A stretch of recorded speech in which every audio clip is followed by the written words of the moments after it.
So that bottom that I hit just had an earthquake. I'm sitting here. I'm in St. George. It's 5 hours from where I live. It's where I spent my teenage years, where I met my husband, where we got married.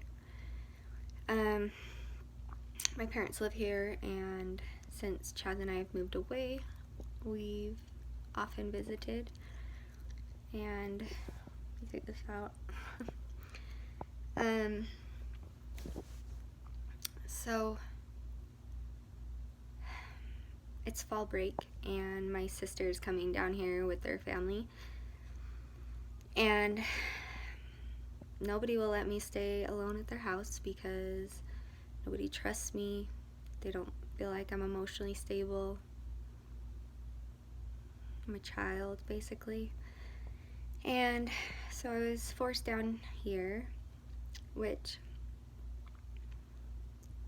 the only reason I wanted to stay is to work and get paid. So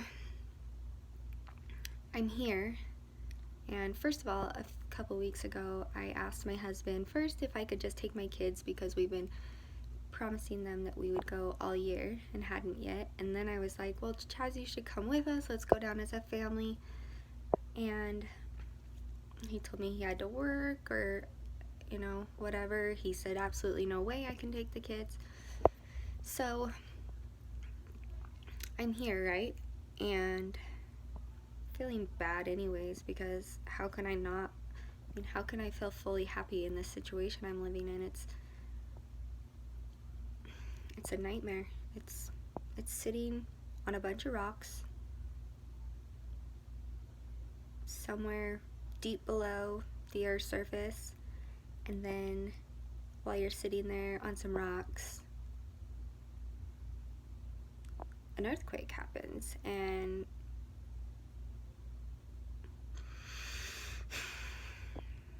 maybe you go a little deeper in the rocks because the earthquake made them come up. So I'm sitting here, and my mom gets a text that my husband's coming down with my kids.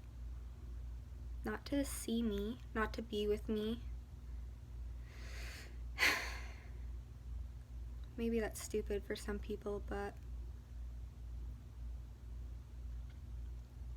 it kills me. And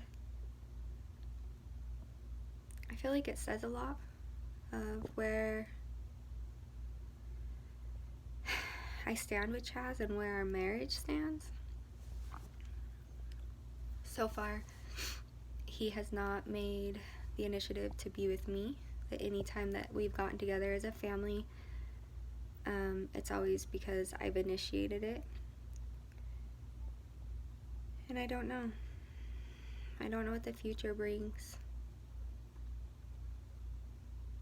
There's a lot of sadness, regret, fear. But regret and fear aren't present emotions. And you have to recite the serenity prayer, which is, God, grant me the serenity to accept the things I cannot change, which is the past and the future. I can't change the future. I can't change the past. Accept the things that I can change, which is today, which is present, which is the next 24 hours. And then the wisdom to know the difference between the two. And I feel like it's easy to tell the difference between. It's not hard to realize that when I'm regretting things, it's from the past, and when I'm fearing things, it's for the future. That's not a hard situation to figure out, but I guess it's the ability to embrace the present and to accept that. So, God, grant me the serenity to accept the things I cannot change.